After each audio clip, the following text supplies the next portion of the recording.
ನೋಡಿ ಸ್ನೇಹಿತರೆ, ಈ ದೇವಸ್ಥಾನದ ಮಧ್ಯ ಒಂದು ಬಾವಿ ಇದೆ. ರೋಡ್ ಮಧ್ಯ ತುಂಬ ಕೆಳಗಡೆ ಇದೆ. ಯಾರಾದರೂ ಚಿಕ್ಕ ಮಕ್ಕಳು ಗೊತ್ತಿಲ್ಲದೆ ಬಂದು ಕಾಲು ತಪ್ಪಿ ಬೀಳುವಂಥ ಸಾಧ್ಯತೆ ಇರುತ್ತೆ.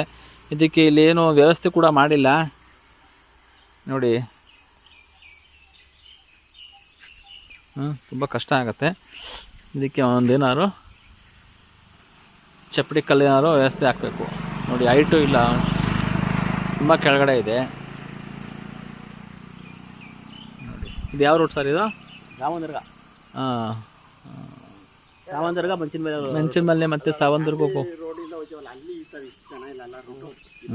ಅದಕ್ಕೆ ನಾನು ಹೇಳಿದ್ದು ಹಿಂಗಾಸ್ ಹೋಗೋಣ ಅಂತ ಹೇಳಿದ್ದು. ಅಲ್ಲೂ ಆದರೆ ಏನೋ ಇಲ್ಲ, ಮಾಮೂಲಿ ಮೇನ್ ರೋಡಲ್ಲಿ. ನೋಡಿ ಸ್ನೇಹಿತರೆ, ಈ ದೇವಸ್ಥಾನದ ಮಧ್ಯ ಒಂದು ಬಾವಿ ಇದೆ. ರೋಡ್ ಮಧ್ಯ ತುಂಬ ಕೆಳಗಡೆ ಇದೆ. ಯಾರಾದರೂ ಚಿಕ್ಕ ಮಕ್ಕಳು ಗೊತ್ತಿಲ್ಲದೆ ಬಂದು ಕಾಲು ತಪ್ಪಿ ಬೀಳುವಂಥ ಸಾಧ್ಯತೆ ಇರುತ್ತೆ.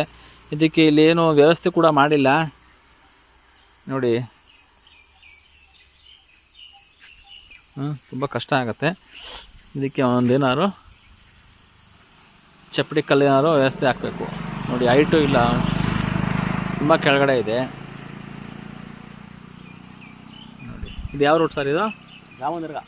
ಹಾಂ, ಸಾವಂದರ್ಗ ಮಂಚಿನ ಮೇಲೆ ಮತ್ತೆ ಸಾವಂದರ್ಗ ಹೋಗು. ಅದಕ್ಕೆ ನಾನು ಹೇಳಿದ್ದು ಹಿಂಗಾಸ್ ಹೋಗೋಣ ಅಂತ ಹೇಳಿದ್ದು.